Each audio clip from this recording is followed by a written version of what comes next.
the return of Derrick. What's that meant to the Bulls, both from a business standpoint and from just sort of an emotional mentality of people? I think we're getting past that hump of is Derrick going to be the old Derrick? I think the truth is Derrick's not going to be old Derrick. I think Derrick's going to be the better Derrick. So last year, none of us knew when or if Derrick was going to come back, including Derrick. So if you look at our organization, if you look at the players, you look at our coaches, you look at the front office staff, the ownership, no one ever doubted Derrick, and my dad made it clear from the very beginning that we didn't want Derrick coming back until he was 100%, until he was ready to come back. There was an interesting dynamic last year. The hope that Derrick was going to come back and make a return and what impact that would have maybe kind of kept interest in the team more so. I mean, was there anything that you would have done differently in that respect? If we knew from the very beginning that Derrick was not going to play the entire year, and we knew that with 100% certainty, we would have announced that he's not going back for the entire year. There was no hidden agenda as far as trying to keep the fans excited about the team. No one knew, including Derrick, whether he was going to be able to come back, and we weren't going to make that announcement that Derrick was going to come back if there was a chance that he might. Does it frustrate you at all that there are some of these tickets that the market value is so much higher than the face value? No, it really actually doesn't, because for us it's a benefit that we tell our season ticket holders. Our season ticket holders, when they buy their tickets, they're getting a discount from what we charge on a variable price and what we charge from a dynamic price.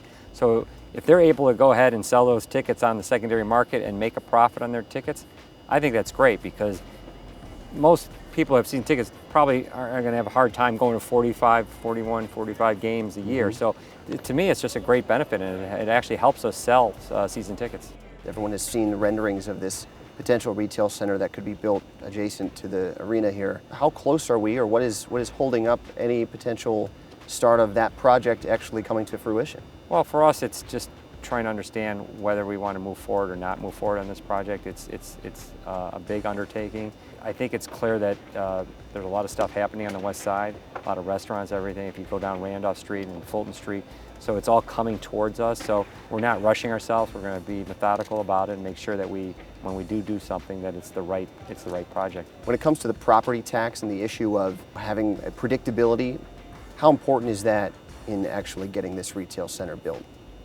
I don't think it's the end all. I think that what we're trying to decide on this facility is, do we really want to make it work? It doesn't matter what the taxes are on this development. If it doesn't make economic sense. It seems like it's a retail and entertainment. I mean, there's a lot of things involved. And that's the problem. There's a lot of things involved. So we know that we want to have some restaurants. We know we want to have some bars. We know we want to have a new team store. But do we put a movie theater on the site? Do we put a bowling alley? Do we have an ice rink? There haven't been a lot of these facilities built in the country, so we don't have a lot of different places that we would model ourselves after. So we have to be very careful, and we have to listen to everyone who has good ideas.